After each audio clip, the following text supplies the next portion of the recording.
And welcome to another exciting adventure of Riding Through the Unknown. I'm your host, Michael, and tonight's guest, I will take a moment and just say a special thank you to because I would not be one doing this show or be aware of what I know if it wasn't for him coming forward.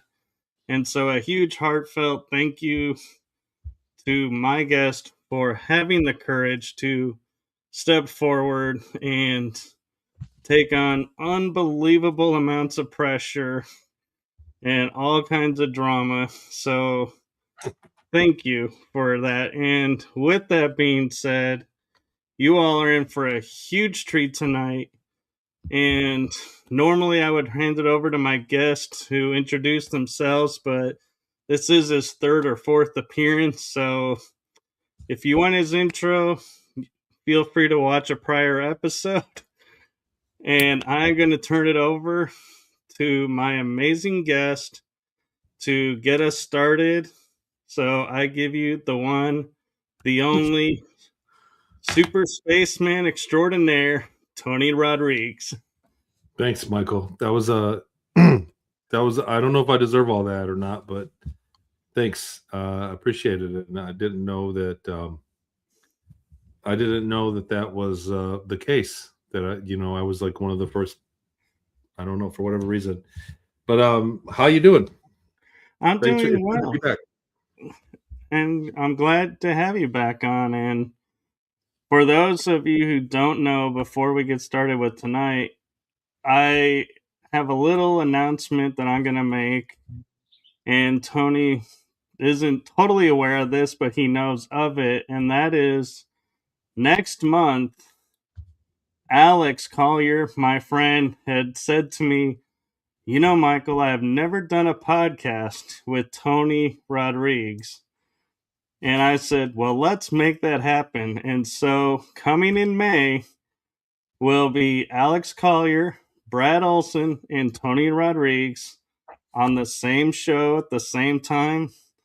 So I just wanted to plug that so that when we are talking, I don't miss out on that and we get caught up in everything and we miss the opportunity. So, and I gotta admit, I'm a little nervous because I'm talking to Tony Rodrigues, and this is he's a really cool friend and a great person, but it's also like you're talking to someone who's helped you grow, and it's sometimes you just get caught up in all of that, and you're like, you need to take a moment. But what it was is we had mentioned this before is I had heard you talk at the first GSIC, and I was driving back with Alex, and I looked Alex in the eyes and I said, you know, a lot of Tony's story resonated with me and felt so familiar. I think I've done a 20 and back. And he goes, I think you have too. And so that's what got me started with this show and everything was your coming forward and sharing resonated with me and opened me up to what was going on that I had no idea about. It does that. It was the same for me. And when I first heard it, all the memories made sense all of a sudden. I think a lot of people, it's a widespread phenomenon. I'm not just like some unique guy that something happened.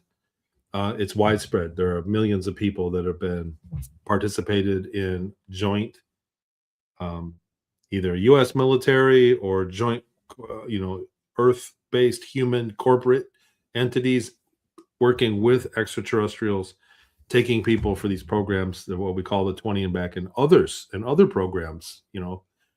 There are a lot of women out there that have had the birthing, the hybridization program. There's a lot of witnesses for that. And that's another animal compared to what I talk about.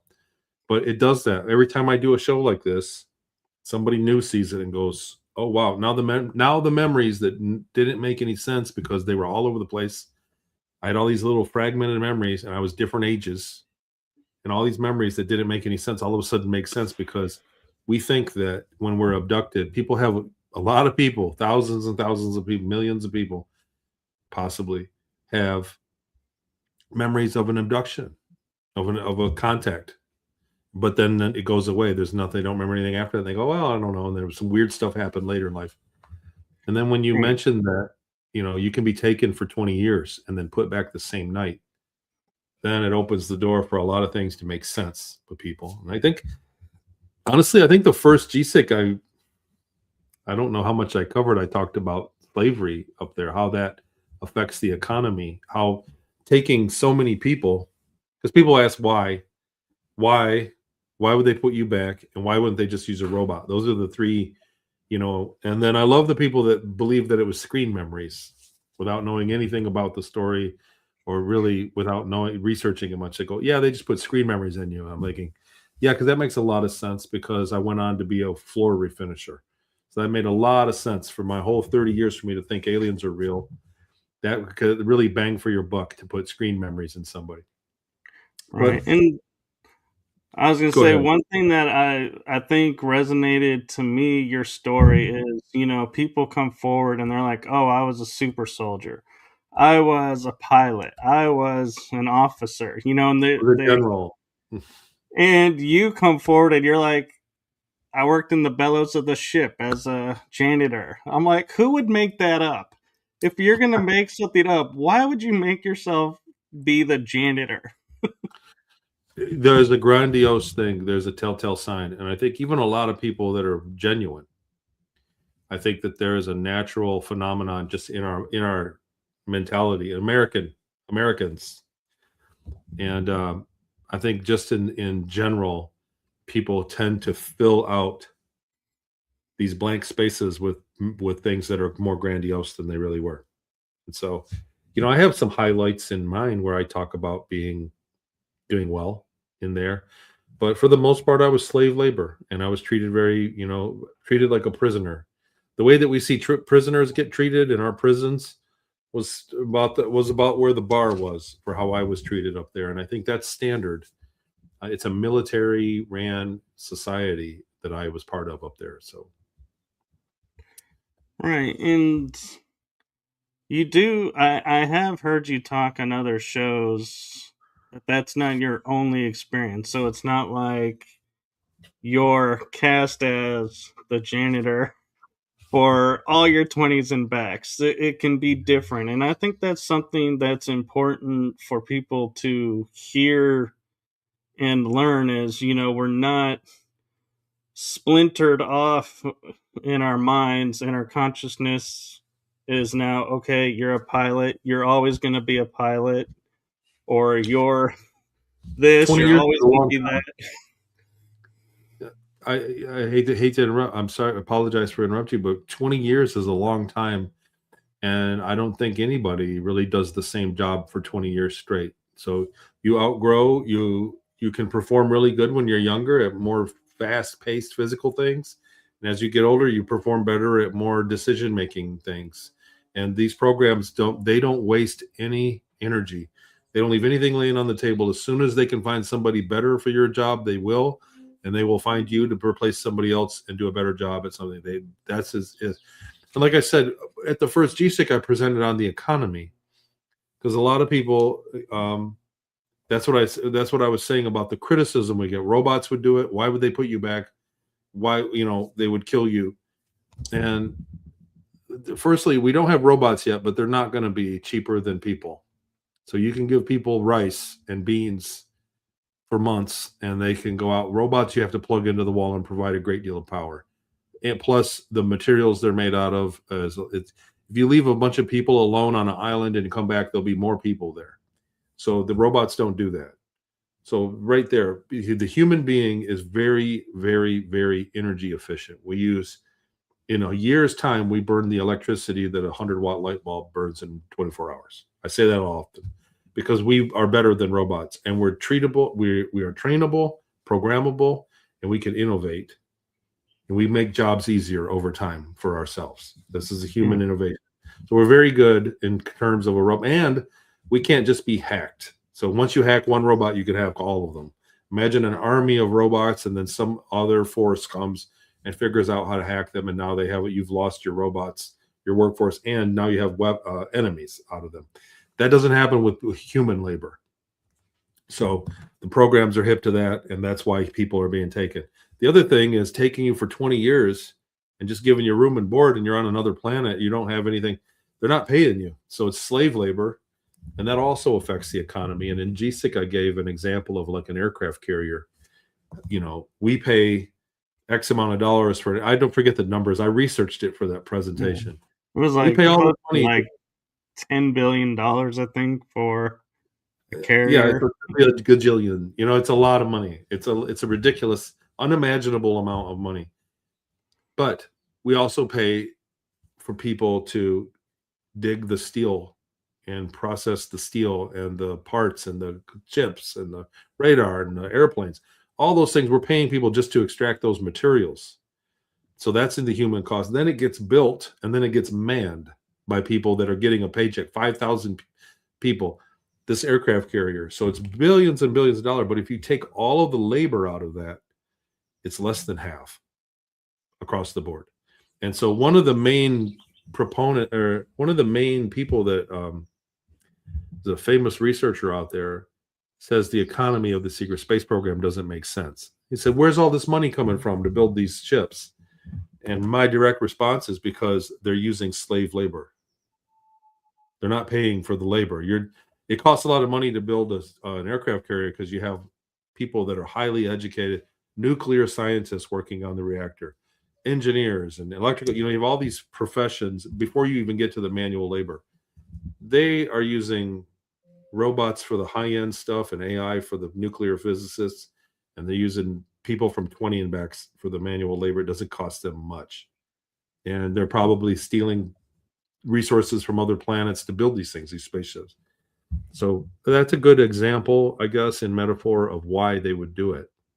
Right. The other thing is, I was going to say on your, comparing us to a battery, that was one of the scenes in the Matrix movie that I felt like was so truth disclosure, but went over everybody's head that a human is like a AA battery? Yeah, well, we give off a lot of heat and they keep us alive. Bio life is very efficient at converting energy. Life in general is the most efficient way to convert energy, I believe, because we're very efficient. The other thing is, why do they put you back? So everybody goes, well, and people are usually, when people comment on the YouTubes, they're usually mad and call me names. Like, why would they even put you back? They would kill you. They wouldn't give you their secrets and put you back. Well, they're very good at erasing memory. There's a lot of things I don't remember. For one, I'm very unique or rare in the fact that I do remember as much as I do, enough to make a book. For two, and for three, it's genetic.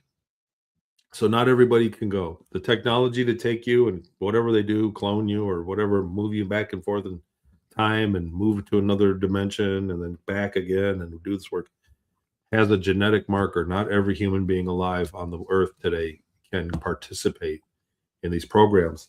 So when they do find people, and we see the same common denominator in literally everybody that comes to me and says that they believe that it happened to them, we find the same stuff. Mom and dad in the military, lived near a military base. Grandpa was in this high security thing in World War II. It's the same thing. Once they find the genetic marker, they follow the family. So they put you back so that you'll have kids. You do your 20 and back when they go, man, he has the marker and he did good. He performed well. And they're going to watch your kids and go back with it. You don't cut down the apple tree. So a lot of people, their argument of why don't they just kill you? That's the answer to that. Well, and there's also the factor of why kill somebody when you can go back in a year, take them and have another 20 and back and have them do another job for you, send you Some back. people can. It's an unlimited workforce. Yeah. Yeah. Some people have the genetics to go multiple times, and we have very credible people out there that have said that. I gotta say, I'm pumped up about that show in May. I haven't hung out with Alex in a long time. I really look up to Brad too. That's my joke. Brad is someone I really look up to. I He's know. like 7 feet tall or something. He's very, very tall. But I Brad always does a introduce lot him of as work. a giant among men, and then I'm like, and then I'll laugh and I go, actually, it's literal, but also symbolic. Seems like he's everywhere all at once. He's the most hardest working man in this field, and he's very well connected and very, very accomplished. For one, and then Alex is a great. He was doing this before it was cool, and he was doing it when it was really dangerous. So, and has um, excellent information from the A's, and he's just somebody. Alex is a living legend. So, I'm tickled too to be. I just want to sit around and listen at that in May at that show. So I'm glad you put it together, man. Yes, and I do, not to toot your horn any, but you are amongst them as well. You do a lot. You have a lot of work that you're doing, and a legend amongst others with your stories. So, don't discount yourself and, thinking they're higher up. We're all on the same plane. It's just some people have more experience than others. It's true. I gotta say, this year, for last year and 2 years before that, I was on the road a lot. I did a lot of speaking engagements, and I I was just honored to be asked, so I said yes to all of them. And this year, not so much. So I'm kind of backing away from the speaking circuit. I'm going to do a couple of the bigger shows, and but I'm not doing the speaking circuit as much. I've got other things that are coming together. Projects that I started from my memories are starting to really materialize. So things that were on the drawing board that I was working on, they go, oh, this will be great one day. They're starting to really take shape, and I'm very proud of it, and I'm really hopeful that I can, I guess, make it to the next level with them all. But I've got a bunch of technologies, and the remote viewing is taking an incarnation. We've really turned a corner in my remote viewing groups on Patreon. Tell this to anybody, if you ever wanted to learn remote viewing, I teach it. Come on out, because I think there's going to be a day when all the remote viewers on my channel are making money doing it, and I'm going to move away from teaching it.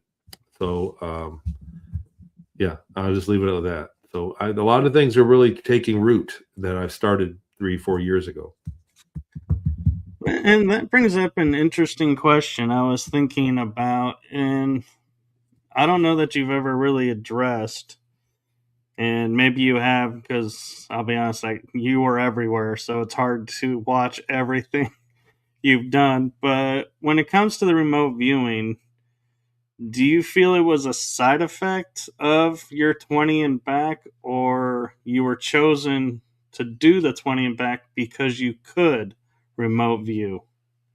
It was totally a side effect. It was something that it was. They took us kids when I was first taken. The very first place I went was um, in Yukern, and was a remote viewing and psychoenergetics research program. And that was the very first stop. And I was there for about 10 months, 9 months um, for that program. And then they moved me on, and I did the service in Peru where they were drugging me and doing remote viewing that way. I was being near death, like being drugged, and I would speak. And I remembered a great deal of that, but not really. When I got my memories back and I started speaking and I was on shows and things. But then in 2023, I went there, physically went back and found the building exactly how I remembered it and exactly how I described it publicly. So it's like I made everybody else a witness, and I didn't know the building was there, and went and found it. But being there, my doggy, being there, the same humidity and smelling it and hearing the sounds and everything really jogged a lot of new memories. And I remembered a lot of the remote viewing stuff and the psychoenergetic stuff that we were doing. And when I got home from that trip, I started researching it a lot. And I thought, oh, this is something here. And then when I started doing it, I started doing remote viewing. I went, whoa, it's like I already knew it. And so I had my Patreon groups. I was doing once a week, like on Tuesdays. We did like a synchronized meditation for everybody, like a manifestation group, for lack of a better word. That word's kind of played out. But it was a group like that, and we started doing remote viewing there, and I thought, man, this is something else. People are getting it, and I can give pointers and they do it, and this is a lot of fun. So I started the groups, and we started learning everything we could about remote viewing and doing experiments. And I was the first one publicly to put out that you can do blocking. You can block remote viewing, that there's methods for that. And anyhow, now it's on another level. Like we've uncovered a lot of other really good stuff with it. And anybody can remote view, Tammy.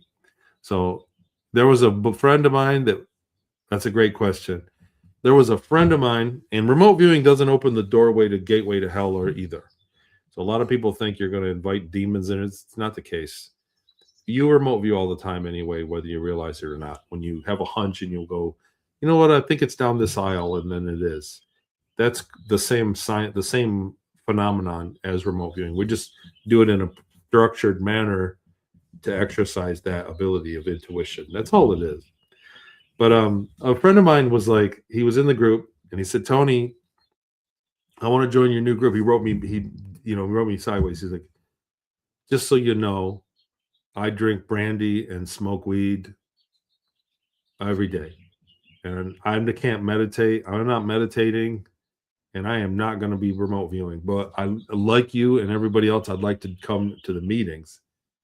And I was like, okay, I appreciate your honesty. And I said, but give it a try. I was like, don't come and not do it. I was like, the worst case scenario, when you do attempt to remote view, you're meditating for 10 or 15 minutes. And that really does wonders for your health in general. It's healthy to just, but I'll be damned, it took him about 5 weeks and he was getting the target.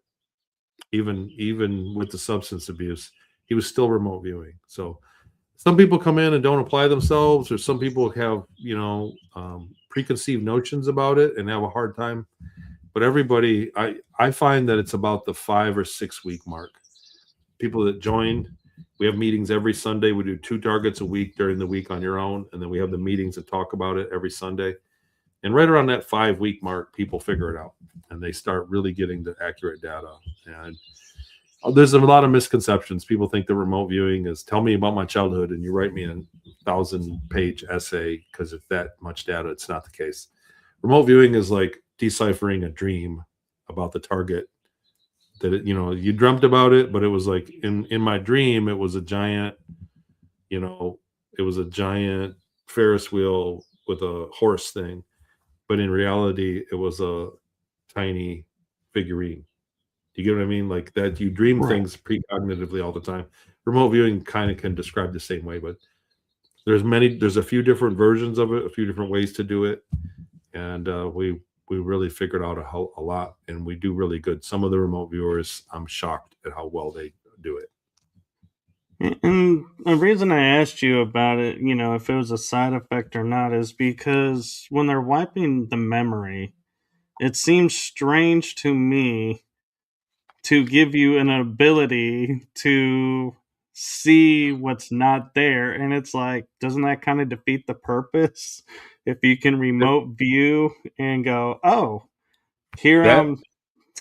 that program and the extreme measures they did with my consciousness, I want to say higher self, or they did things that were, I was tortured to the point of psychic ability. Make no mistake about it. Like they were trying to say for national security what was the maximum they could get. So they took young kids they thought were clones, probably was a clone, who knows, and they threw the book at it. We tried the maximum thing, and I think that they might have, somebody once told me a psychic did a reading on me, and said they opened doors in me that should have never been opened during that program. And get into detail about how they did it, but I think that might be one of the reasons I got my memories back. The trauma that I went through let me access that part of my mind even after it was all said and done.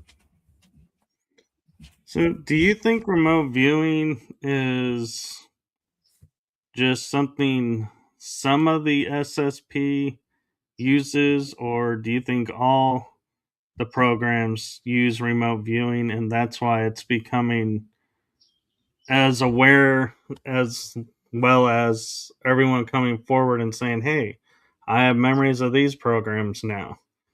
And remote viewing seems to be coming on the rise at the same time. Are they working together or are they I think it's separate? funny, a lot of SSP people come out and they're doing remote viewing, albeit not in protocol. So a lot of people are doing remote viewing, but not under the official protocols. And so there's a lot of wiggle room in what they're saying. A lot of people are saying things that I don't think are coming from a legitimate remote viewing session. But it may be common learning in the program. Like I didn't go through a lot of school up there. They trained me to do my job for 6 months. My dog's gonna be barking for a while. The neighbors are walking by. This is gonna last about 2 minutes. But I think that I think that it might be something, but I don't think that everybody up there got trained in remote viewing. I really don't. I would agree because one of the things that when I was first talking about programs and saying, I know I was in some, but I don't have recall of which ones. And I would say to people, but you have to realize you had people who were on the bridge of the ship. That's where they operated. That's where they were. They didn't go down to the mess hall and be like, hey, super soldiers, let's hang out. No. It's like the bridge stayed with the bridge, super soldier stayed with the super soldier, custodial stayed with the custodial. So there's all these different branches that could be in the same ship, but they'll never talk to each other because you're trained not to. That's absolutely right. And there was a lot of things like I was on a ship for years and didn't see half of it. I didn't have clearance to go. I didn't have security clearance to go into the middle of the ship and just go walking down those hallways. I wasn't allowed. I was only allowed to take hallways that I needed. And a lot of people, the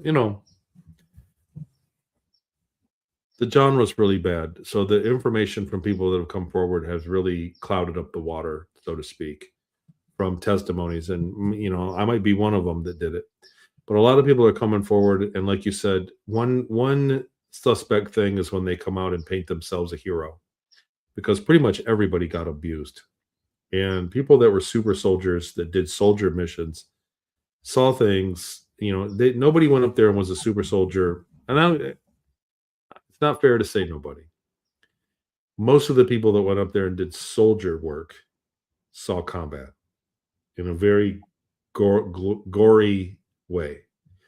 And so when they come back and there's a guy out there now that says the SSP thing, and he talks about I went through MK Ultra and I was tortured, and he says it almost like he's proud of it. And if you really went through these things, like some of the things that I went through in Inyokern, when I look back on it, it still hurts to talk about. And so when people just make it nonchalant about being tortured or MK Ultra stuff, I that's a major red flag for me.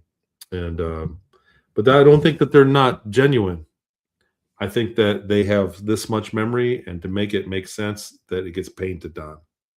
So a lot of people that I think are lying about their testimony, I still think that they had something happen.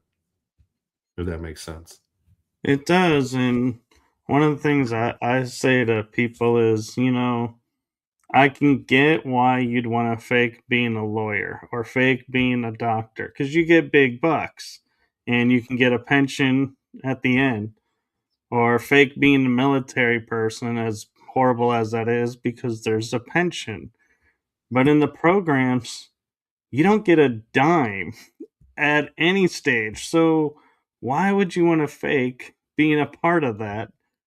Because there's like no medals, there's no glory, there's no accolades. It's not like we have ribbons that says, "Oh, I did 3 tours in space." Yeah, that's true. We definitely do not get the parking spots.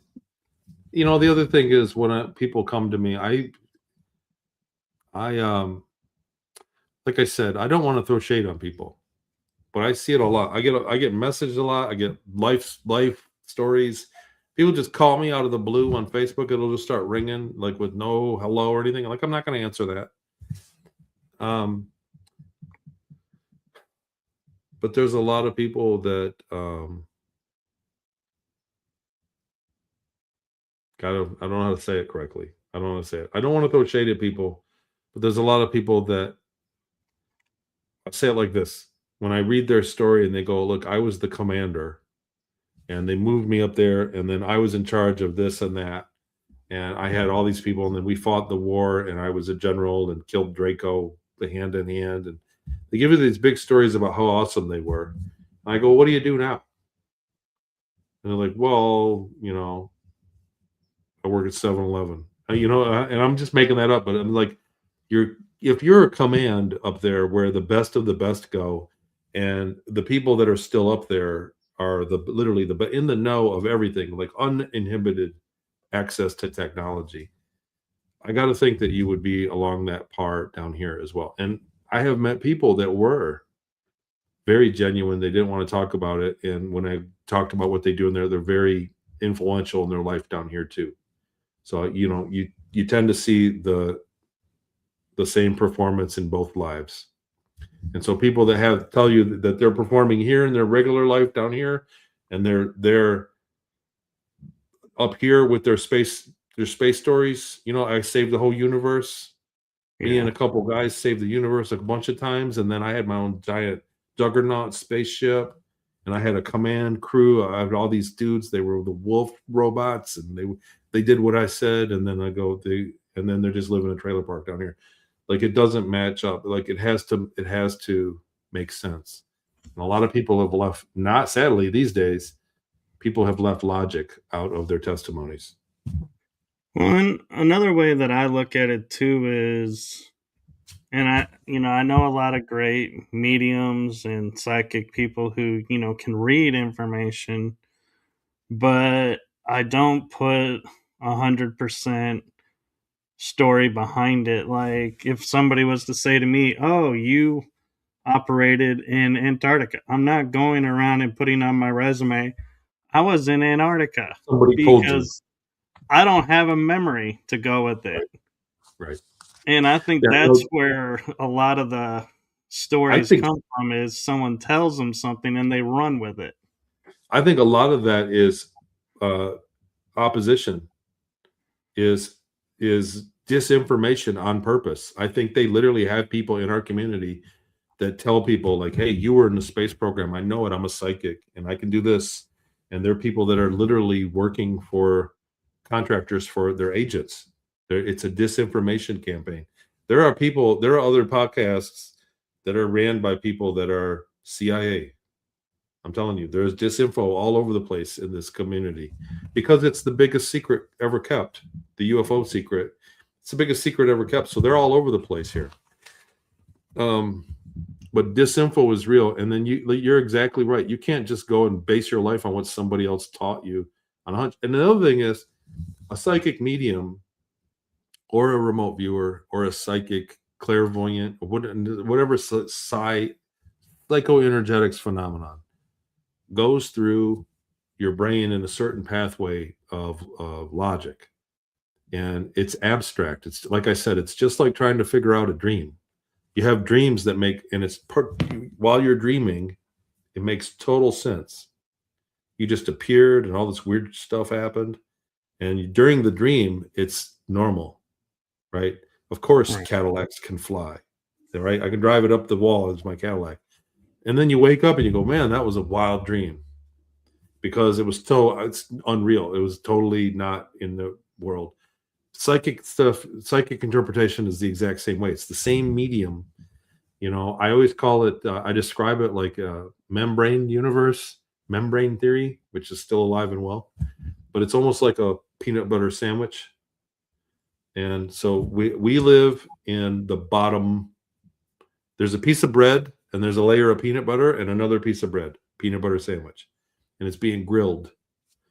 And the one on the grill is the reality we live in. That piece of bread is time space that we live in, and it's got entropy because it's burning. It's got heat.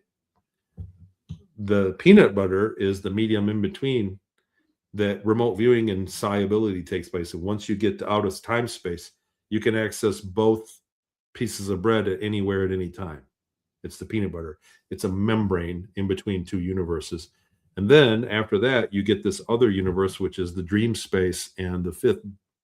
I hate the word 50, but it's another universe that has different laws of physics because it's not on the grill. It doesn't have the entropy. So that's kind of the situation we're in.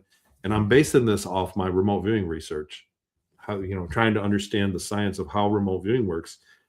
I don't have a lot of the science to say, but I do have data. I have mountains and mountains of data for years now of remote viewers from me doing targets under certain circumstances, certain versions of targets, certain versions of how to remote view. And we see things looking at the future or the past or far away or the present or right here at this moment. I've done experiments with all these things, and it lets me know that there is absolutely perception outside of time space when you remote view, and all of it is along the same lines. All psychic mediums they do a protection and they do a meditation, and that's the warm-up. You got to shut off your logical mind because your right hemisphere is kind of always plugged in and listening. You're always dreaming. You don't go to sleep and start dreaming. You're dreaming right now. Part of your brain, one stack out of the stereos, a stack of stereos, one of them is on the channel of dreaming still, because that is actually your consciousness in the peanut butter. I would say it's still good. It's still there. It never left. You're always dreaming, and in the middle of the night, the rest of your brain shuts off, and you can finally hear the dream. That's really my theory from what I've worked on. And to me, I think what's needed is if you do, like, I do have friends that can read, information like that, but I know that what they tell me, if it resonates with me, I put it in like a file, and when I have time, I'll sit and I'll be like, okay, what does this mean to me? What is this? Why does this resonate to me? Is this really a part of me? And I'll go within and I'll seek. And if it is, I own it. And I'll get memory of going, oh, this explains this memory. Or if I get it and I can't tie it to anything, I just keep it filed away. And I'm like, well, maybe the memories aren't there yet. Or maybe it was never me. It was like you're saying, it was something else. But in order to explain it, they had to explain it this way. And so, but I never blindly just accept. I take what resonates, sit with it, go within. And when it doesn't resonate, I just let it go. And I'm like, yeah, that wasn't meant for me. It's got to make sense.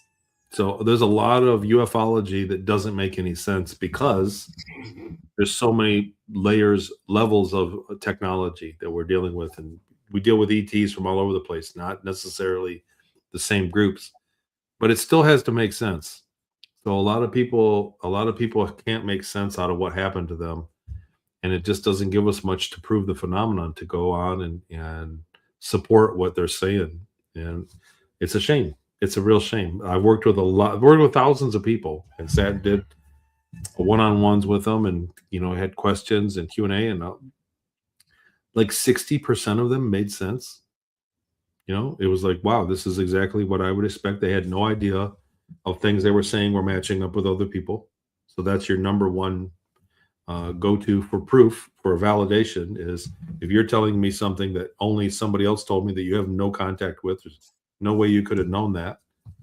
That works out, but a lot of people just don't have a lot of memory there, and they have contact, and we're dealing with so much of a wide berth of phenomenon.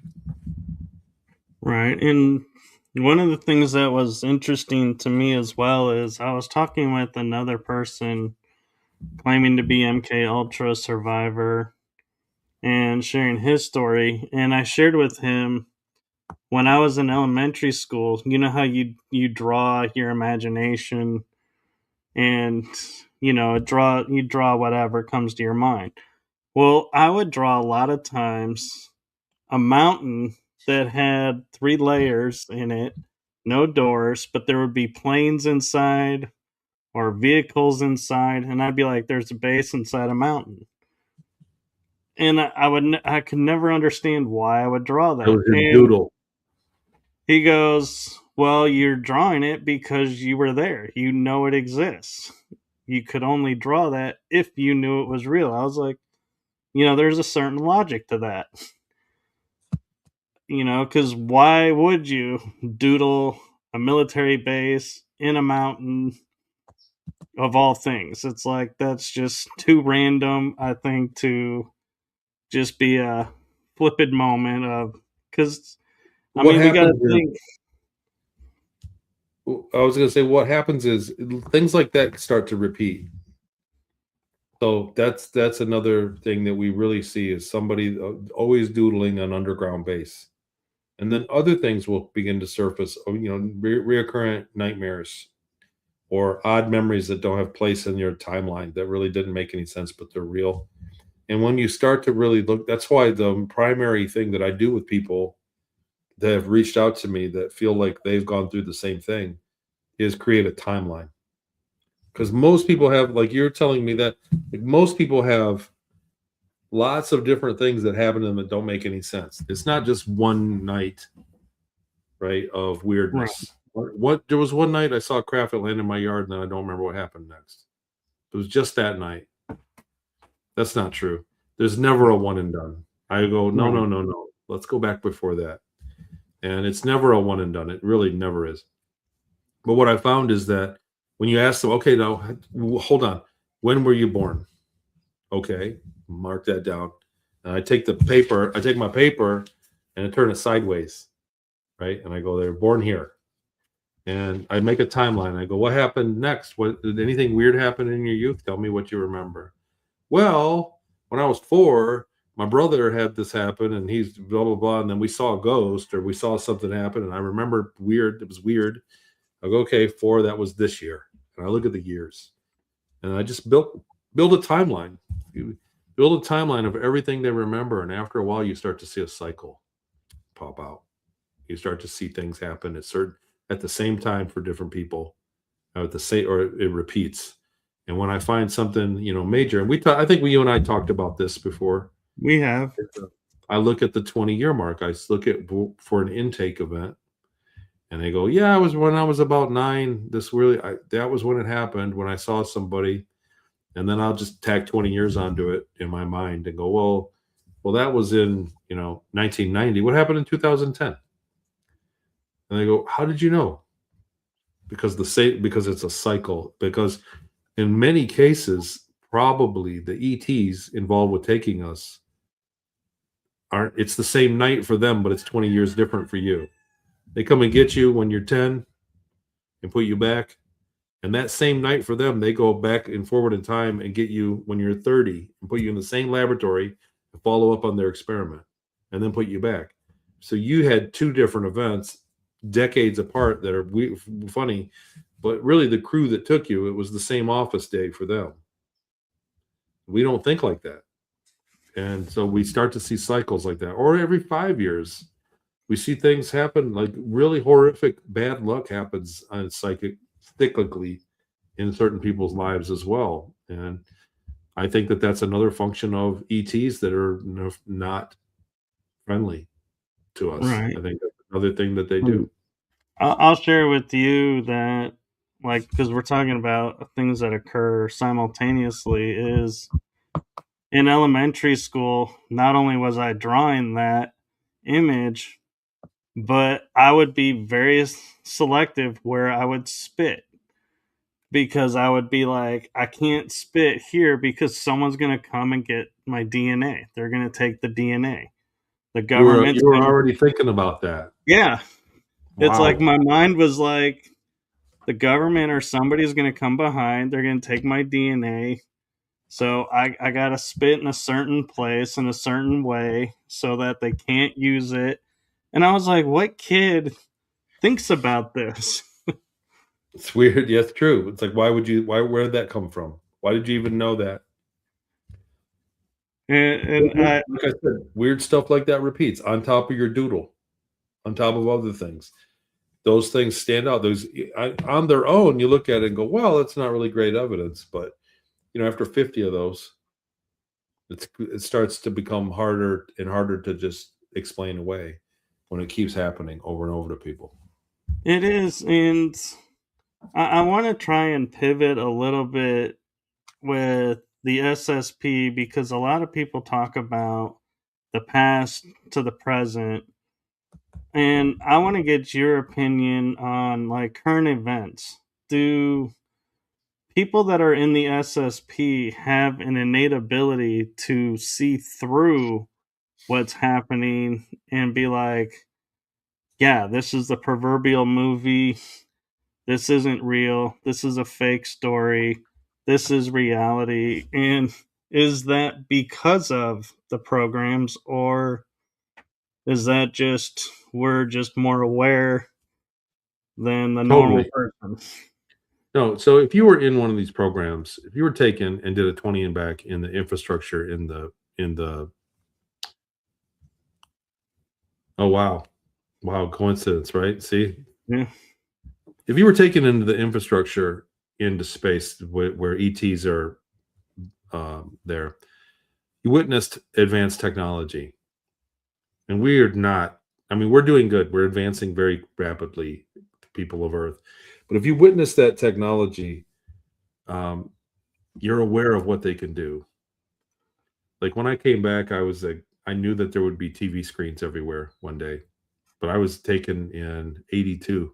There wasn't a lot of televisions like there are now. Like televisions were, it was still everybody had one in a house back then, right. maybe Because they two, were the maybe mom big and dad. boxes. Yeah, it was a 27-inch was the big one. They were little. You had to get close to them. Everybody. Um, but I knew that TVs were going to be everywhere because I remembered it vaguely. I witnessed the technology. To answer your question about people that are aware that see through the lies that we're giving, it's because you're aware that they're lying. Most people that fall for the stuff nowadays, they still think the news is uncorruptible. A lot of people honestly think that the news is held accountable for lying like they used to be. They used to be. The Smith-Mund Act was there. And so, but nowadays the news, and we were aware of it.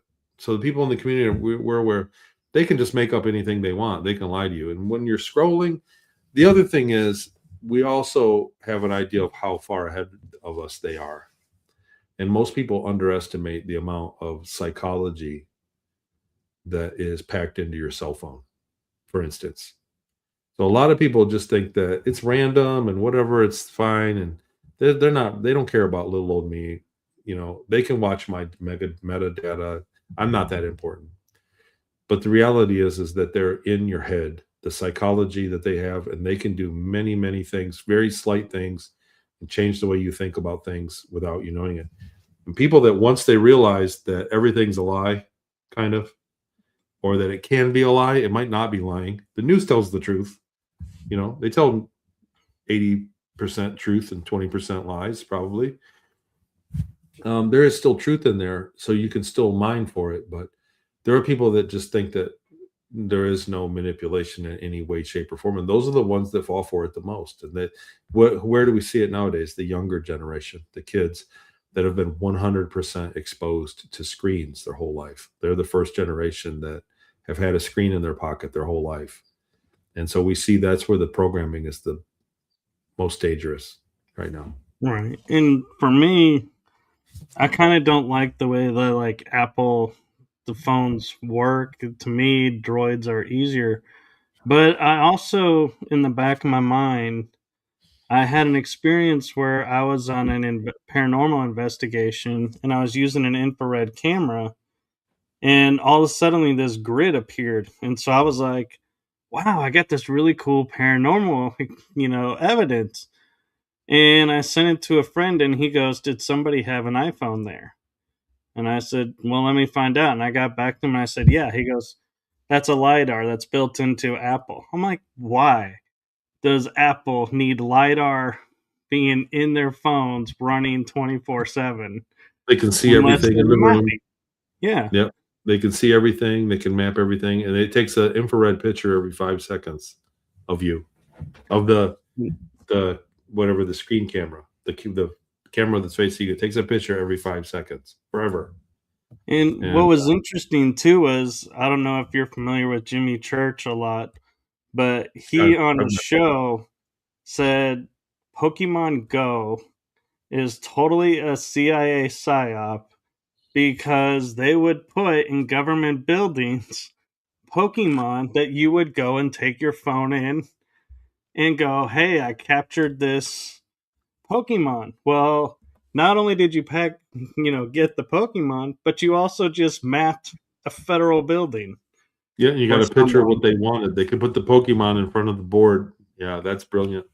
Yeah. And so I was like, that is really scary that you could walk around and just innocently walk through a building and somebody somewhere is getting this entire blueprint to do whatever they want to do with, and you are complicit in that crime because you're the one who walked through and mapped it for them Right. and You were didn't know it. manipulated. Right. Manipulated through your entertainment. Yeah, that's just one instance. I mean, it's widespread. It's very well. So that's what I do. So I took it upon myself. I said, look, they're putting subliminals in our media. When you're scrolling and watching TV, it's prevalent really in the movie theater. That's where they work really good, the audio subliminals. But if you look up, you can Google Disney subliminals. You'll see some shocking stuff that's in the cartoons that they write. They put a visual sublims. But that's why I started Scion.com. I started using um, binaurals and isochronics that are tuned to Dan Winter's Cascade to the Planck. So they're already very effective, just binaurals. And then I add white noise that's turned into phased pink noise. It's based on Bob Monroe's work. Now I have the phased pink noise in the background. It's very powerful. It was in Bob Monroe's original patent for the Gateway series, but that patent ran out in like 2011, so anybody can use it. And I reprinted it. So I have that with on top of the binaurals, and then music, so that you're kind of distracted. And then in some of them, not all of them, I have something called phased canceling subliminals audio of me saying things that are good for you, not trying to get you to vote a certain way or do so, eat Doritos until you puke. None of that. Like things like you're gonna win. It's all gonna work out for you. You need to believe this. And then like whatever for a successful mindset one, you deserve success. Like say things like that. You deserve it. You're going to be fine. Everything's going to work out, and it's going to come into place for you.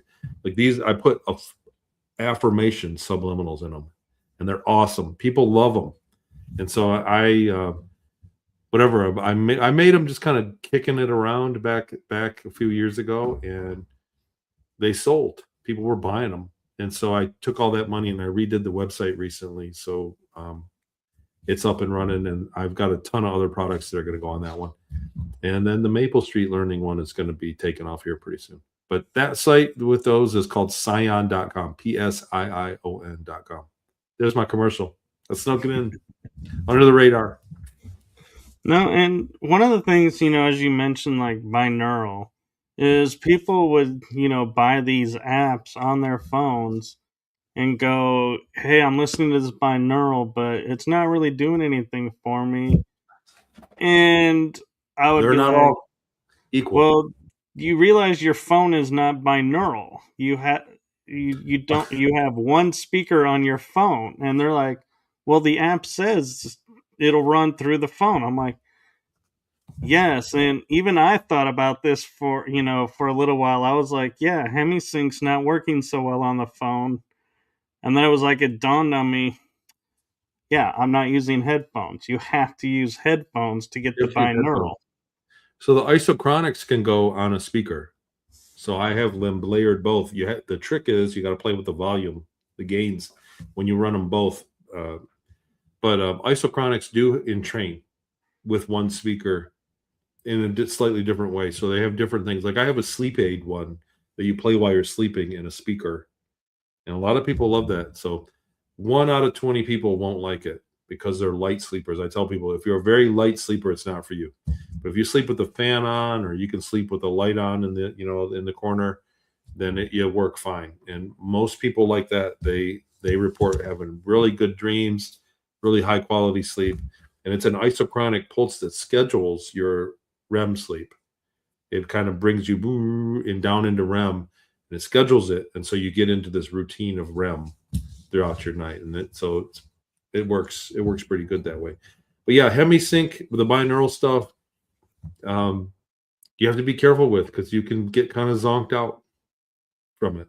So if you listen to one that's going to meant to for meditation to relax you, and then I say clearly on there, do not operate cars or heavy machinery listening to this. Some of them are the opposite effect. There's a mental performance one that's really good. It's a high pitched one, but it wakes you right up. And even I haven't finished it or listed it yet because it doesn't let you down. In other words, you listen to it, and then like 3 hours later, you're still kind of alert, zinging. It's like an audio espresso shot. And so I just don't know how to put it, what I'm going to recommend it for, if you should listen to one at the end to come down from it or whatever. Yeah, I was gonna say you need a downer for after so many hours of upper. You need a downer to kind of level you back. And it's just from audio. It just is a entrainment, a brainwave entrainment. So we all know that we get hyped when we hear really high energy music. You get pumped from it. It's an audio stimulation. So this one is more direct to the brain, and not all of them, but most of them I add music, so you can just put it on and listen to it through your day for whatever reason. They do really good. I'm very proud of that work. And I'm kind of curious, because I know from musicians, certain hertz do certain things. And so, when you're looking at the music and putting it in there, do you write it to a certain Those frequency, or do you just guys say, are light years behind us. The people in the solfeggio cascade are way off. I'm telling you, they're way wrong. This is a whole different cascade that I've tuned it to, and it's tuned mathematically. Whatever hertz it is, if you take it and divide it by the golden ratio and divide it again, it'll arrive exactly at the Planck distance. Even the time scales are like that. And so the binaurals are way, in my opinion, way more advanced than anything else that's out there. Dan Winter has his own app called Flame in Mind that uses the same cascade, and his all have a kind of a higher carrier wave. I have the full spectrum of carrier wave of human hearing. So I've cataloged all of them on the whole cascade, and then I mix and match for whatever I'm trying to do. And they're very effective. Like I said, I'm very proud of the work. You can sit around and brag about it all you want, but people that try them and like it are happy about it. And I've had people that tried it and liked it and didn't like them. Not many, but they're out there. The bottom line is that when you look at the subliminals and you look at the technology, no one is offering them for what's better for us. They're using them against us in our commercial breaks, in our movie theater breaks, in scrolling. We're getting all of this subliminal programming.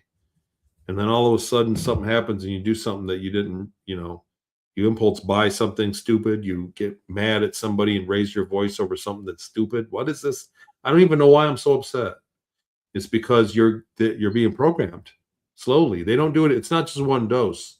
You don't just listen to a song and you're programmed. They give it to you over time.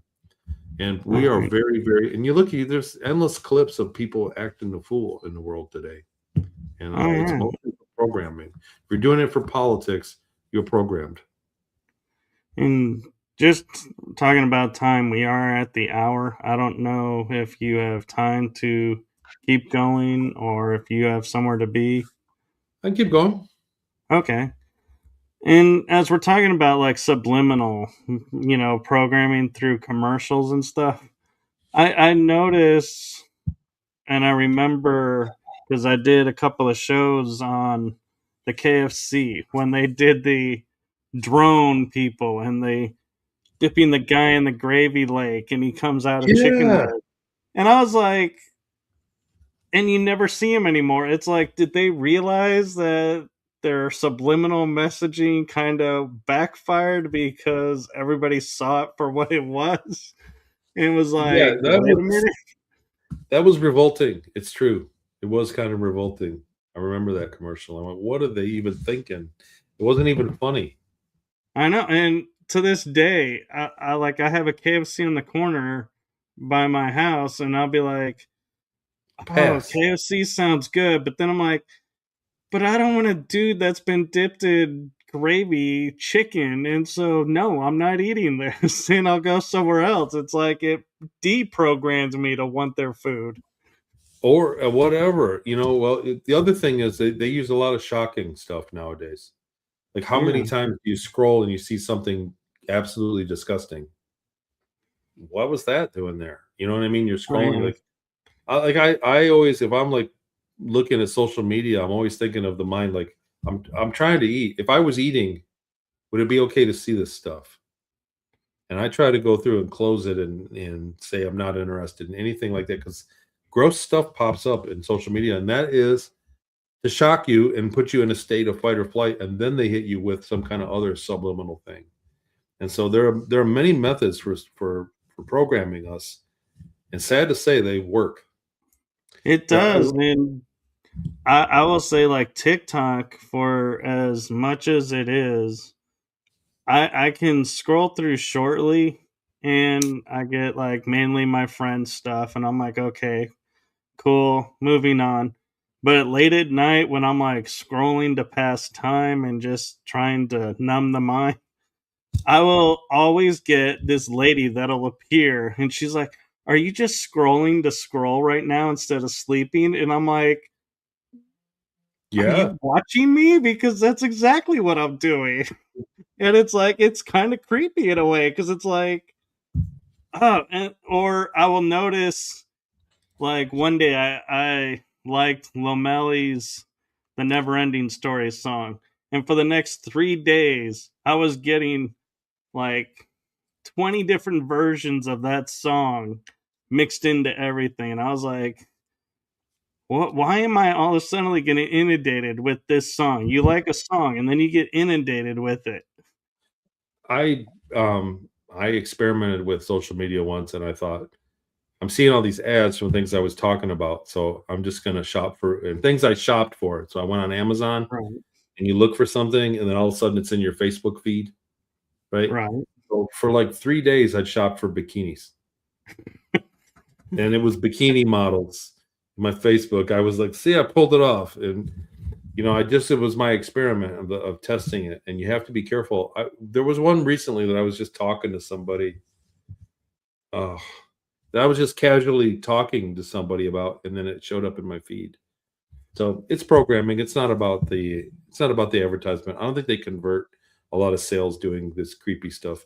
I think it's more Oh, about keeping tabs on you and them knowing what sells right now versus what doesn't. well, and what's interesting too is like my mom would go, "Hey, do you need these do you need pants? Because I'm looking at this site and they have a sale on." And I'll be like, "No." And then for the next 2 days, my Facebook ads, when they would have the ads up there just in the Pants. middle of the screen, they would be about pants. And I'd be like, So think where did this come from? Because I didn't search for it, but they heard her say to me, and it's like it somehow translated through. think about what's in your feed and think about our kids because they're not aware. You and I are aware that they're trying to shove it down your throat.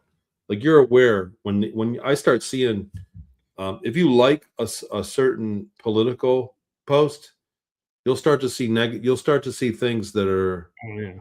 make you look like you're radical if you like them, right? Oh, I don't yeah. know how to say this, and I'm not going to give examples, but basically, if you just go, man, that's wrong what they did, like, The next thing you know, within a few minutes, you're starting to see things that are like really radical. And I realize what's going on. They're trying to lean me to that side, or at least build a dossier of things that I've seen. They're trying to curb your intake so that after a while, that's all you think about is that political agenda and you're pissed off. You're mad about Right. it. So you want to do something about it. Like there's no way I'm voting for those other guys. And because you're upset, they tug at your anger. And look at our kids. The thing is, I realize it and it still gets through. It still works on me, but I consciously realize it. I want to say this about Scion is subliminal messages are almost not effective at all if you're aware that they're there. So they're super not effective. That's why they don't tell us. Because if Right. you're getting subliminally bombarded and you have no idea that you are, it works. It's very effective. So because of that, I tell people there's a subliminal, like in the FAQ and the about, if you go looking, it says subliminals and it'll say, look, the subliminals don't work. They're not effective if you read the script. But just so you know that we're not putting in anything that in the subliminal in our product that is negative, you could have a friend look over and I have the script of every subliminal message in all of the products. I have the library of scripts. You could read everything that I ever put in there. So it's full transparency and the ability to have it secret so that it works effectively. But I just say have a friend read it and make sure it's okay with what you guys believe in. But the thing is, they're not doing that. They're not doing that for our kids. We have no idea what they're telling us in subliminal, and you're not going to know it. I started out with just turning down the volume, and it was like you hear the little whisper, and you go, "Oh, there's another message he's saying." So I tried. That was like the basic, but then I got to military grade pretty quick, and you cannot hear it, and it's loud. So think about it like this: like I take my voice and say, Michael, I want you to walk around tomorrow and think that you're the man. You're the greatest thing that ever happened. You are the man. You're going to win everything you ever do tomorrow. And that's in my recording. And then it's a song that you're listening to and you have no idea. And at the end of it, you go, man, I feel pretty good. Right. So I take that and I invert it and phase it over. And I can actually turn the voice up, the mic where it's loud, where the speakers crackle, and you still won't hear it. Not consciously. You'll subconsciously hear it. Like I can turn that signal up where you go, man, this song is crackling. The music, it's not even loud because I turned up the volume on that track that you can't hear because it's phased. And you are getting it in that volume. It's actually super loud. You can't miss it. And that's the level of tech that we don't even realize that we're susceptible to that. And I'm telling you, that stuff works like a charm. I made one that you listen to while you're sleeping, and it has subliminals in it to tell you that you're going to dream about the future. And it works. After like 3 or 4 nights of it, people start having precognitive dreams. At least the people that have reported it to me. I haven't tested it with a lot of people. Let me put a disclaimer there. But it works. I Actually, started messing with it for myself. That's what I listen to for myself. I want to hear subliminals while I'm sleeping that tell me I'm sleeping good, I'm healthy, I'm going to get recovery. I'm going to dream about future opportunities that serve me the best. I want to see the future, because when you're dreaming, you're not in time space. It's the peanut butter. You have access to the peanut butter layer, and yes, are there absolutely, Danny Hogg, subliminals in the stores? You want to know the most obvious subliminal one that you can hear?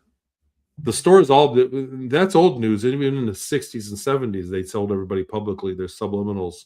That's why they only played their own radio station, like right. Kroger's or whatever. Walmart has their own radio station that plays the music to their stores because it's got their subliminal messages in it. In the beginning when you sit down in the movie theater to watch a movie, Yeah, let's go to the lobby. that big loud Well, noise. yeah. If you listen to it right when it fades off, it's only got like a second, a fade off. The noise comes up and goes, and it's loud. You're like, damn, right when it fades off, you can hear the sublims because they put it. And then what does everybody do right after they play that noise?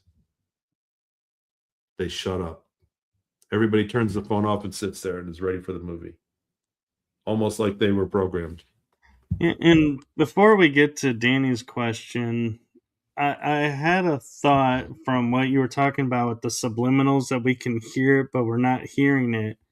People that have like chronic headaches or migraines that just come out of nowhere, could that be their body is getting inundated with too many subliminals and it's can't process? I got to tell you, there's so many things. There's 100 things it could be when somebody gets a big, like a migraine. It could be 100 things. Most of the time, I would start with electrolytes and work my way down the list of minerals and vitamins that you may be deficient. But I tell you what, especially with women, because they have a very complex physiology. So women experience this more, I think, than men do. It's very complex. And so, yeah, I worked at that. There you can induce it. So the other thing is the same way that there are hurts that make your brain sink, the hemisync, there are some that have the opposite effect. So there are hurts that I can play that actually are bad for you. So, and that's another advertising technique. While you're watching the show or listening to the music while you're driving down the road and you listen to the radio, and it's Michael Jackson, it's your favorite Michael Jackson song, my favorite song, but just for some reason it doesn't sound good. It's weird. This is my favorite song. I don't even like it. Oh well, I'll play it. And you got to turn left up here, and then the commercials come on, and you go, because during that song they were playing a carrier wave, a slight carrier wave of ringing in your ear that was like fingernails on a chalkboard. And when the song is over and the commercial plays, they kill that sound, and you go, "Oh, there's a sale." I mean, because it sounds amazing. They play the opposite. They play the silky, smooth one under the commercial ad, and then now you're listening. Now they have your attention because the song was actually hurting you. So they can do that too. To get to Danny's question, how do you combat subliminals while you're walking through Walmart? Is headphones. Get some wired headphones to your phone and just put on some, something you trust. Put on some scion.com. Or maybe I'll make one for shopping. But the VLC player I download my stuff and then I use the VLC player, but you can make your own little playlist and make sure it's not streaming live. Like download it, find some MP3 versions. Spotify, I listen to Spotify a lot, but it's not everywhere that's connected to the internet has the ability to sublim you. And so if you can get some recordings that you trust, that's why I started the company. You guys, that's why I started it, because I was realized when my eyes opened and I thought, oh God, we are being programmed even at Taco Bell. Like I sat down for a taco, man, and I'm like, I feel like I want to flip political parties. What's going on here? And so that's why I started. I thought it's about time somebody uses this technology to do some cool stuff for us. What does it do that's cool? I have a ton of them. There's one for grief. There's one for healing that promotes healing. It has sublims in it. Like, you have a lot to do. You're going to heal perfectly. It tells you that. And when you believe that you're sick forever, you stay sick forever. So that's what that one does. The healer, it does healing, successful mindset, the grief one, working on a workout one, working on a deprogrammer one to stop the hypnosis. Like if you ever went to hypnotherapy and then realized, you go, man, I don't know if that was the right thing. I wish I could undo it. Like how many people get a tattoo and get it lasered? And so I'm making a deprogrammer, like an anti-hypnosis one to undo it, because we're all hypnotized. And so I'm working on that. What's the other one? There's a study one for when you're at school for memory and learning, and then constant problem solving and creativity. Like these are all 30-minute tracks that have music. You just put them on and walk around, and it's therapy. If you listen to it 21 times, the subliminal theme will stick. So imagine you wanted weight loss. You got to listen to it twice a week for whatever, for 3 weeks or whatever, 21 times at least.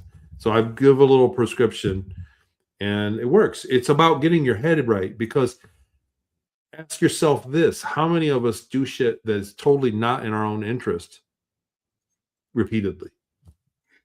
Yeah. And what's interesting is, you brought up tattoo, and it reminded me the movie Starship Troopers, where they had this little beam of light coming and it's creating the whole tattoo on their arm. And now I've seen on, I don't know if it was TikTok or Facebook, where they put this metal clip around your arm, and then as they drag it down, an entire tattoo just appears on the arm. And everyone's like freaking out, going, wow, you just got a whole tattoo in like a matter of seconds. And I'm like, and my mind looks at it and goes, one, is that healthy? And two, is that permanent? And three is, what did that just do to your arm? They have a tattoo machine out now, like a printer, like it's a needle, and it's a machine. So you get actual digital quality tattoos. Like that's real. Oh, Like, wow. that's not fake anymore. That's not a movie thing anymore. That's real. There was one little point I wanted to finish up on that, but that's okay. I think everybody got my point on that stuff. Like I started working on that. Lately, in the last few months, I've been working hard on the remote viewing stuff, and we're putting together groups that are remote viewing sports games, so we can bet. I'm going greasy right now, so but I'm saying it works. So we've had stellar results at picking the stock market. You see these other groups out here that are remote viewers. The Farsight Institute did a crypto picking one. They were highly successful. I talked to guys that got wealthy doing it. The future forecasters, it's expensive to get in there, but they do crypto predictions. They've made a lot of millionaires. They claim like over 200 millionaires they made. We started doing it. Like, how are they doing this? And the groups we started, and I really, at the first couple of times we did it, and I was like, wow, we're pulling it off. And then I had one where we were wrong, and I went, what the hell happened here? And I really, like, I went and got a bunch of books. Some of them were expensive books, and I really crushed it for like a month. I was just so upset because I had people counting on me, and I felt like I let them down. And we ironed it out. And so it's not 100%, but we're in a very high percentile of accuracy of picking the stock market and picking sports games. So I'm starting a whole new group. They'll have a membership. It's going to be expensive at first, but for people that bet, it's not a big deal. And it gives you a really high increased probability of success by us. And we remote view on Wednesday for the game on Friday, kind of thing. And I have an interesting question around that, because we talk about, like, if I was to remote view the moon, there's a chance that someone's going to remote view me, remote viewing the moon, and can mess with that. So, how can you keep someone from messing with you and going, oh, Tony's group is looking at the game and they think Boston's going to win? Well, we're going to make New York win now because we want to prove them wrong. So there is a cat and mouse. There is blocking, actually. And knock on wood, we're doing the kind of the research on this method now, on blocking it this week. Like literally this week, we're doing a blocking experiment on one of these games. But there's a cat and mouse. So I wish I could draw it. I wish I could draw you guys the picture, but basically we look at it like this. I'm the targeter, and I'm going to make up a target in my envelope. I got envelopes right here. I have a little remote viewing making kit. So here's my blank envelope, and I write down on a piece of paper the Statue of Liberty. Okay. You don't know this, Michael, because it's secret. I'm writing it in silence, and I put it in the envelope, and then I put X123 on the envelope or some random stuff. Seal it and set it down. It says the Statue of Liberty in there. And then I train you, and you go through the CRV stuff. You do your meditation, create an audiogram, and you're probing it. And when you go through just kind of like the routine of remote viewing, and you start out slow and go, is it big or small? Is it hard or soft? Is it hot or cold? These kind of things. And there's just a meditative repetition of meditating that you do there, and a protocol. And then you start to see a little bit, and then it opens and opens and opens, and you can see, oh, it's a Statue of Liberty. And so that's kind of how it works. Now, if I want to block it, then I would attack the targeter, not you, not Michael the viewer, but I would attack Tony the targeter. And I would say, he told him it was X123. So I'm going to grab 10 envelopes, this whole box of envelopes, and I'm going to write the sun, a tsunami, the Empire State Building, an apple on my desk. And they're all going to be X123. So that when you go to remote view, not only is my target here, but you're like, I don't know, it's bright. It's like a bright sunny day. I'm getting a lot of sunlight. And it's a structure. It's a big thing. And there's an apple. It's got to be in New York because I'm seeing an apple. And it's the Empire State Building. So you're not, you know what I'm saying? You're not near the target that I picked. It's obscured, you know? So you can do blocking that way. And there's a little bit of cat and mouse that you can sidestep that if somebody were to block it, which I researched and I shut the F up about. Because when I wrote my book, Beyond Sight, which is in the other room, I'd like to hold it up. But when I wrote Beyond Sight, I did the blocking thing. And after that book got published, my groups got blocked. I was like, damn, our scores are down in the 9s. We've never been this bad. And it was like 4 weeks in a row. I thought, what is going on here? And then what I did was I moved the coordinates I was posting on my Patreon where everybody, even the free members, could see the actual coordinate, X123. The free people could see it. So I put it in the image that was blurry unless you were paying to see them. And then all of a sudden the scores went right back up. Somebody read my book and was ticked off and joined my Patreon for free and was doing a blocking thing every week. There were people blocking us on our targets. And so when I moved it to where they couldn't do it, it went away. And during that time when I suspected, I went, oh, and I kind of, we do living room remote viewings, you know, to experiment here, you know, at home and when I'm with friends. And I experimented around with ways. There's ways to side. It's a cat and mouse. You think about it like, you know, you get a sword, so you get a armor, so you get a bullet, so you get thicker armor.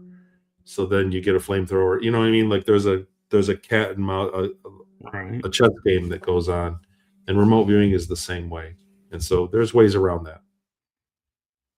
And on a side note, you know, talking about different targeting, because I get asked this a lot, is, in my opinion, is you can get free of the SSP, but you can still be targeted. But if your awareness gets high enough, you can kind of be no longer worth their time to try and target you because you see it coming and you can do stuff to prevent it. Do you think that that's a reality, or do you think that's kind of like a psyop where they're making you think you're getting free and you're not free? It sounds grandiose to me, so I'm skeptical. It sounds grandiose. So I can decide whether they take me or not. The people that can travel time and teleport into my bedroom with spaceships and can have access to all my cameras in my home that are running the government and have access to nuclear and free energy, I can just make up in my mind that my consciousness is high and now they can't touch me anymore. Doesn't really hold a lot of water to me. You know, it just sounds too grandiose. I think if they want to mess with you, they're going to mess with you, and there's nothing you can do about it. And I think it's set up in our government to be perfectly legal for them to do whatever they want. We see people. I mean, there's people disappearing today. You know, it's happening. It's a phenomenon. All the UFO scientists are disappearing rapidly right now, and other whistleblowers too. People are dropping like flies right now, and it's not because anybody's got a higher consciousness than anybody else. We live in a 3D realm that's got consequence.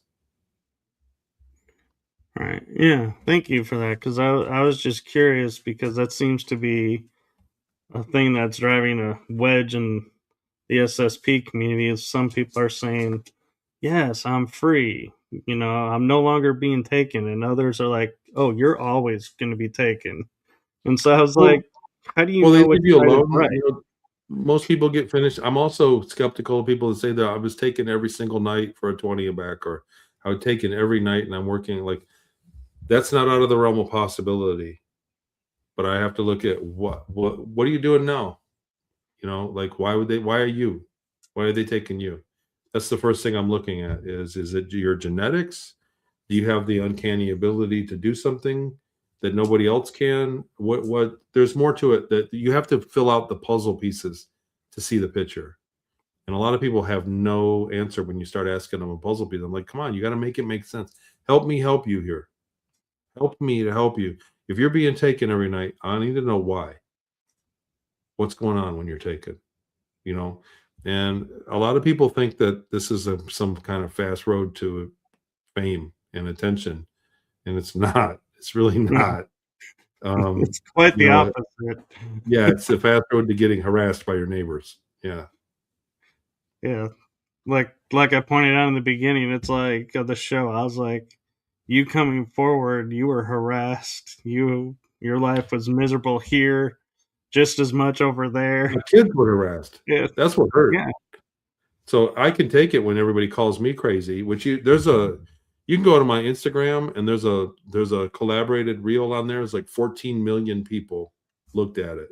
And if you read the comments, it's a roast. They just roast me. And I can handle that. They have every right to. You have every right to like me or not like me. But I'll tell you what, my kids went to school and the kids were picking. I saw your dad on YouTube talking about aliens, and my kids went through that. And that's what really hurt. A lot of people don't realize it, but it's like I lost a lot of my old high school friends because they think I'm crazy. They don't believe in ETs or, hyper, whatever, label people. But I lost a lot of friends and a lot of my family too. And some people that I thought would never like me were turned into fans. So, I mean, karmically, it's a give and take. But there was a price here. This isn't a glorious thing to do. Right. Which again, I'll go back to my first statement of I don't know why people want to claim this because it's like you're a glutton for punishment to want to claim this. Well, I'll tell you what, though. I'll tell you what, man to man, you have a duty. If you have memories and you can prove that this stuff is happening to people, you have a duty to other people to let them know. We start the very first technology they've established is secrecy. That's the very first thing. It doesn't matter if they have free energy and anti-gravity and spaceships. That doesn't matter. They have secrecy. And so they can keep doing it. And if if you witness something and you can prove it, then you have a responsibility to share it with people because we're all in this together. That people think that what happened to me was just me because I'm dumb luck. But the reality is that a lot of people are being taken, people are being abused, sexually abused, genetically abused, physically and emotionally abused. People are dying. And nothing has happened and nothing is happening about it. And most of the reason that they get away with it is because nobody knows that it even exists. That's why the secret of ETs is, they're going to tell us it's going to be uncomfortable for a lot of people, a lot of scientists. Well, to me, one of the things that's going to be the most uncomfortable is if we sever an arm in the programs, they can regrow the arm and keep you going and functioning.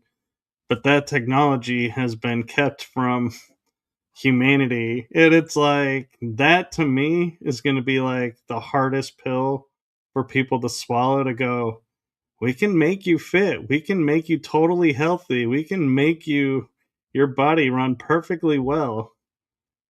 But we're just not allowing you to. And it's like people, I think, when they hear that I think, to my mind, would be like, oh no, the switch is flipped, and I am no longer on this page, and you have really upset me, and oh I no. would be happy. I say it all the time. I don't need the med bed. I would just be happy if they quit poisoning us. I'd be happy Right. if they just quit giving us stuff that's trying to kill us. I think that would be a big effect rather than the super high tech stuff. But it'll come where the human lifespan is going to get longer in the next 50 years. There might come our kids might live to be 200. I don't know. We might actually return to our normal lifespans. You got a Which great bunch of people in the chat. I've been kind of watching it. It's not super active, but it's everybody's pretty cool in there. I like my chat group being small and being to the show because I've gone on other shows where they have this large audience and large viewership, and you look at the chat room and they're like, "Oh, so what are you doing this weekend? Oh, what are you having for dinner?" And I'm like, they're not even paying attention to the show. And the show host will say, "Yeah, I have to get on them every so many months to wind them back in and say, hey, you're being rude to the guest. You got to focus on the show." My group, they stay focused on the show, and they do say hello to each other. But I'm like, hey, that's being social, and I'm okay with that. But they stay tuned to the show, and I appreciate that. I've been in shows where people were mean in the chat. And I kind of watch it, but don't pay attention. If you're tuning into a show to hate it, I mean, that's who has that kind of time. Yeah. Yeah, other than I don't have anything else new, man. Like I said, I'm putting together this remote viewing stuff, the predictive thing, because you can make some money at it. The remote viewers can be trained to make some money at it, and I'm trying to do that because we live in a money based world. But it works, and Right. the system works. What's going on works. We're starting. I got some very high potential stuff coming, so I'm stoked about that. And Thanks. I want to give you a chance to, you said you were cutting back on conferences and everything, but you do have a conference coming up. We got a couple. I'm going to do one in Tennessee. I believe it's in Nashville, Tennessee. And then I'm going to be doing the GSIC one. Is there one I'm forgetting? Rise of the Guardians. Aren't you on? No, I'm not doing Sedona this year. No, yeah, I'm not going to do Sedona this year. Oh, I thought I saw your name on the roster. Oh, maybe from last year. I was on it. I did that one last year. That might have been it. But I'm doing the GSIC. I'm going to the UK and one in Nashville. There was talk of a couple others, one in Phoenix, maybe in New York. I don't know. I'm trying to kind of slow down from that. And I still like doing shows like this, like yours. I was doing a lot of them there for a while. Hello. And it's just kind of tapering off. It's time for me to, I think I've told my story a lot. And it's time for me to land some of these planes, these projects I've been working on. I need them to start being finished. And I'm close. I'm very close. I've had a lot of success. And the technology, the stuff that I'm working on is very promising. Well, as always, I will say I am grateful every time you come on because I honestly will, when I get off, I'll be like, man, I will have a moment where I will sit there and say, I can't believe I just talked with Tony Rodrigues, and put like a little feather in my cap and be like, wow, I'm like, I will have that moment. And then I'm like, okay, back into reality now. And let's, go on. I got to talk to Michael Call. But I am so grateful. And I'm that way with all of my guests. And I had one guest come on and they said, well, you have all these other high caliber guests and, I feel so blessed to be a part of it. And I go, you realize you're a guest. So you would be in that high caliber category. And they're like, really? I'm like, yeah. I view all of my guests as high caliber because you each have your own story and your own everything. And I'm just grateful I have the ability to create a safe space for you to share it and that it's mutually appreciated. And it's important. Yeah. It's important nowadays. Like I said, there's a lot of things there's a lot of testimonies coming out that make everything look stupid. And so it's important that people document it and keep the real testimonies with evidence and real phenomenon kind of in sight. Keep the goal in sight. We want disclosure. We have it. We already have it. Like they've already told us about UAPs and everything, but they're keeping the real truth away from us. And everybody knows there's ETs out there. Everybody knows that there's extra dimensional stuff. Everybody knows that the universe is teeming with life, and we've been all influenced. We already know that the elites are doing terrible stuff, the Epstein stuff. Everybody, there isn't anything that they're gonna tell us that most people can't handle. And right now, everybody's ready for it. But they are telling us, but they sure are putting out fake info ahead of Right. time. So people They fight over. like to muddy the water before it comes out. So Exactly it's right. like, I think people will be less likely to believe it when it comes out because they're like, oh, all this muck that came That's out first. exactly right. Oh Well, wow. Tiffany is saying Luna is running an MK Ultra hearing on May 13th. Oh, cool.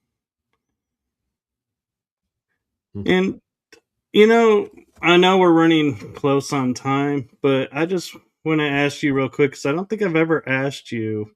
What do you think of all the people that come out and say, I'm in the secret space program? I went through MK Ultra. Does those two, are they connected and always connected and meaning the same thing? Because I know you had a different path, and so I was just So curious of your thoughts.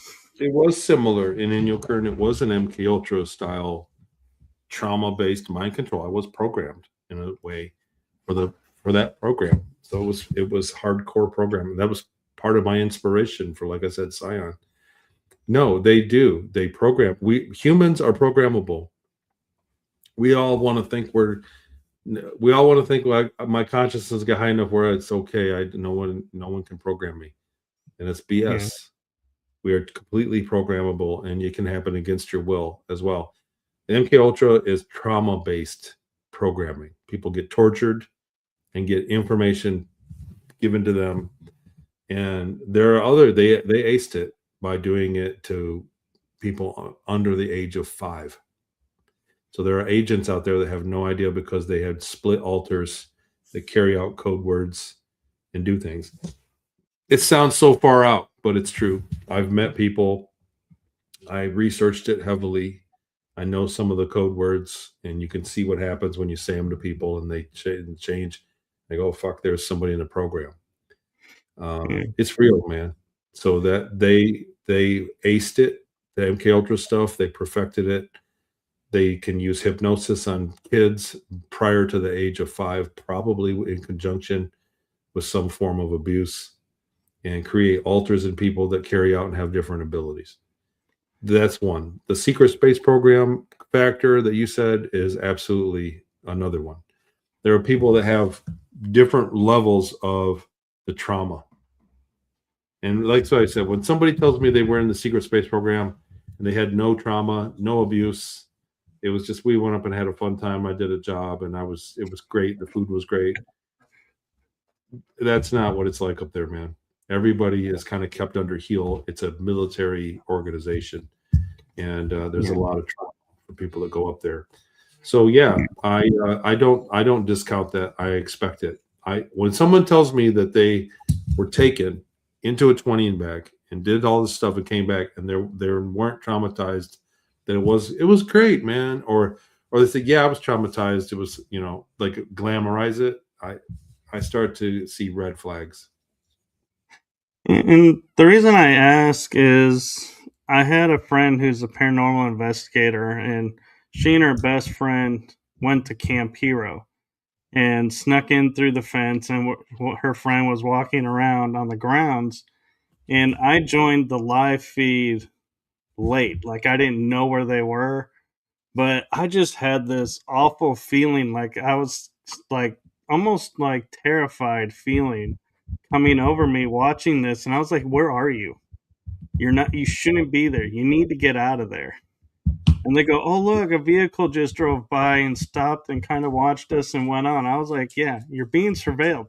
Where are you? And then they finally said, oh, we're at Camp Hero. And I was like, in all caps, you need to get the F out of there. Because I was like, that is not the place to go hanging out and just willy nilly. investigate.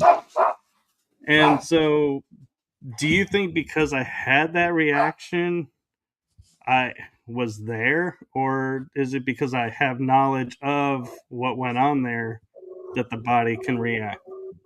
I don't know. You might have just had a hit, a psychic hit of it, or it was a visceral thing. It could have been a memory. I mean, I can't diagnose it for you, but there was something there. If you had a big, if you're emotional about it, that's not something that's typically normal. But how if you're close to them and you feel, like a bond with that person, you can kind of get that feeling Yeah, no, too. I can tell you this was the first time watching their live, and I hadn't really interacted much with them, so that I can discount. But it was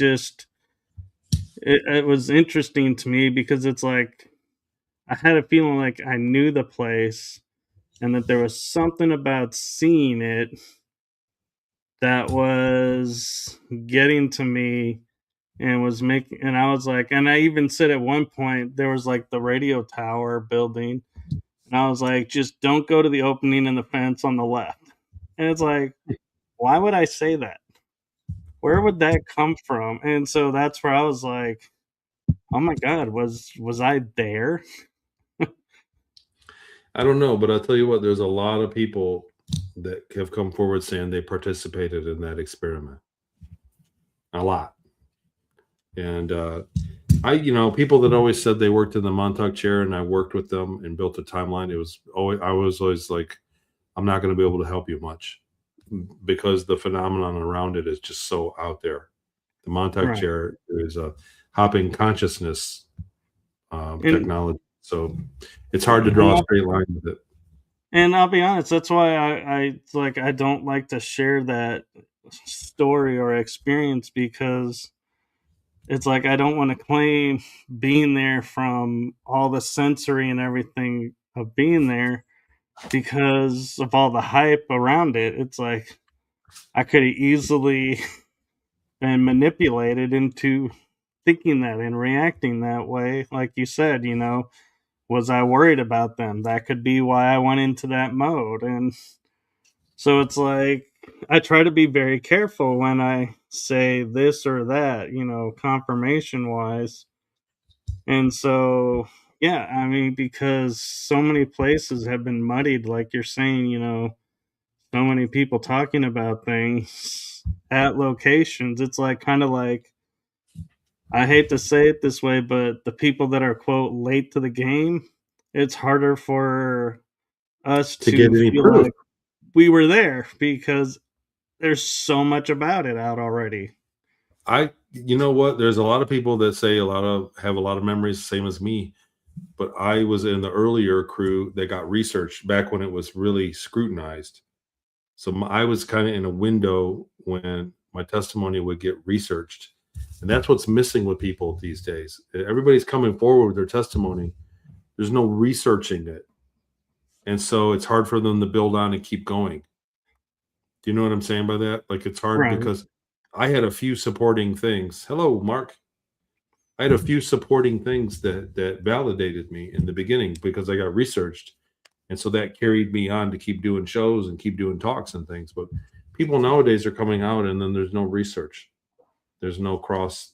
And so they got nothing else to stand, nothing else to stand on. And I'm not saying it's their fault, but I mean just the genre in general. Like you said, people that are late to it, they don't have the ability to prove their thing by circumstantial evidence the way that I did.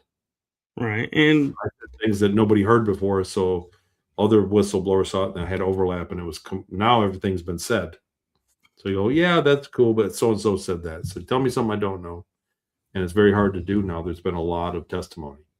right. And two factors that I always point out when people try to claim it is and say, oh, you never did this because you don't have proof. It's like, well, one, it's not like I can go online and print out my dossier and it says, here's the programs I was in, here's my roster, here's everything we It's a don't have felony. that proof. No, it's a felony in the United States to hang on to possess classified information. Period. So anybody that says, "Where's your proof?" It's like, My proof is that I'm not in jail. If it's a felony. I had a guy in a conference. There was like 700 people, and I finished my thing, and we were doing a Q&A, and the guy goes, "Your little AI pictures are great, but where's a real picture? Yeah. When are you going to give us a real picture?" And I said, "Well, never, because it's against the law. If I had a real picture of the programs, I would be in jail for the rest of my life. Yeah. It's a And military." the other disservice I think that's happening with people who are legit coming out for the first time and trying to get a foothold and get help is like if I go, "Oh, I think I was at Montauk," and you find somebody and they're like, "Well, I was at Montauk. I don't remember you, so you weren't there." And it's like they shut you down. And it's Yeah, like, yeah. I'm "What?" more traumatized than your trauma. My trauma was more than your trauma, right? Yeah. And Well, it so comes back to ego. There's a lot of ego. A lot of people went through these programs, and it ruined their life. And they've gone on to live their life of less than what they would have been if they would have been left alone, and they know it. And so they have a kind of a chip on their shoulder, and you see that the egos clash a lot, and that's where all the drama comes from. And I say it, people don't realize that people that are telling their story and they get on stage and they start fighting with other people, you need to realize that seeing an ET is traumatizing, and then going into a program is traumatizing, and then being purposely traumatized, and then going back and having your memories erased. You know what I mean? Like 100% of everybody that's speaking at these conferences has gone through a lot of trauma, and so we're not entirely healthy, on the inside. A lot of people have been through a lot of terrible things, and so we see the drama, and a lot of people have just thrown their heads up and walked away from it. They don't want to hear it anymore. But the reality is that that's what you get with with real witnesses, that they're broken. You know, we're not right. trained to be up here talking like this. There's no, we don't have a PR agent.